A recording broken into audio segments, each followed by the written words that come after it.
Good afternoon, y'all. As y'all know, my name's Christian Martin, aka the son of that girl over there.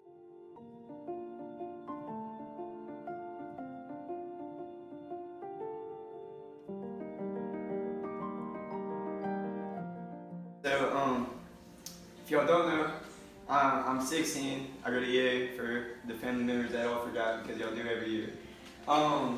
So I'm gonna be talking about a little bit about tithe, and I know y'all probably like, why are you talking about tithe? Because we're not tithing in the house. But it's like a very important thing because it's one of the things that God says in the Bible for us to obey.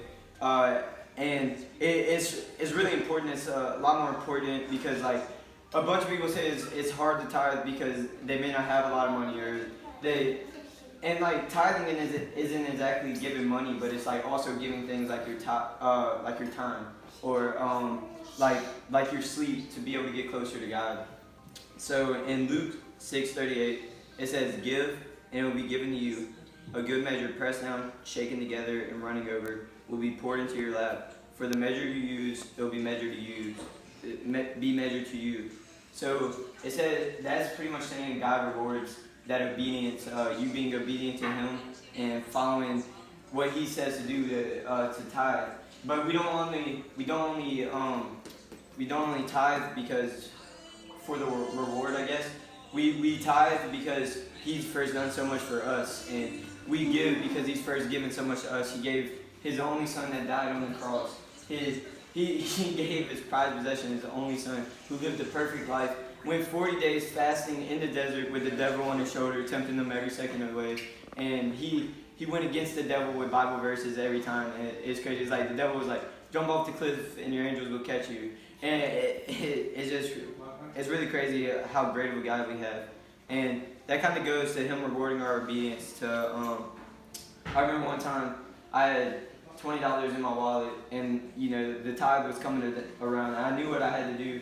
I had to make that decision to put the tithe in there. So I put $10 out of the 20 because I didn't have exactly 10%.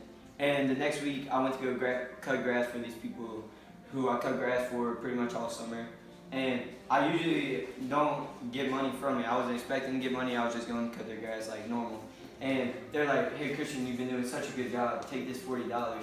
And I knew it was from God because I was praying about it for about the week before. I was like, "God, please bless me. I'm just trying my hardest. I'm giving all I have. I'm putting my money in there. I'm doing this all for you, and I know you're going to answer this."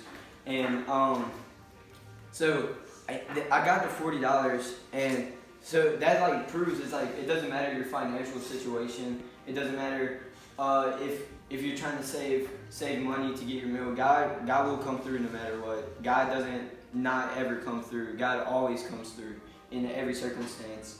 And so that's why we don't give to be good people, or we don't give just to be obedient. We give willfully too, because if you're forcefully giving your money to God, then you're not truly being obedient to Him, because you're supposed to give.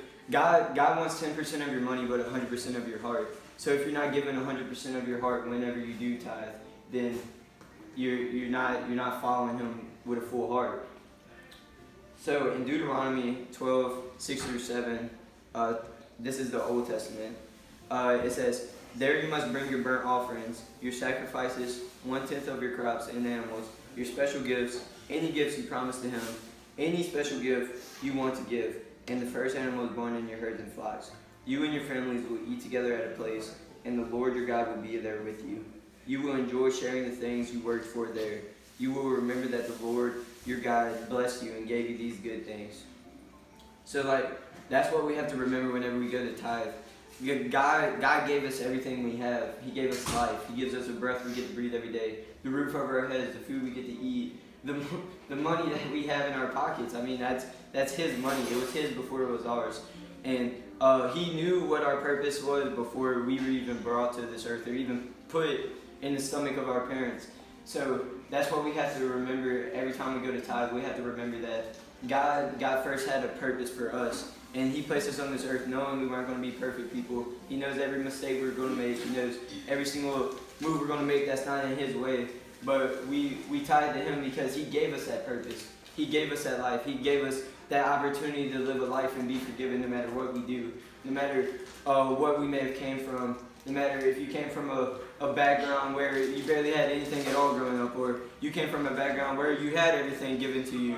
And so that's what we really need to think about whenever we go to tithe, because it's not just it's a lot more than just tithing, than just giving. It's everything with it. It's the heart, it's the mind. You see, that's two things that God really wants from us: to have a pure heart, to have a pure mind. But to get a pure heart, you need a pure mind. You need to have those thoughts running through. You can't let those negative thoughts control you, because the second you do, the devil will try and get an advantage on you. And the devil will never have an advantage on you if you have a fire so bright that every time it lights up, the devil just flees to the brightness of God. So I really just challenge over that. Just keep that fire. Keep the fire of God, no matter what circumstance y'all go through.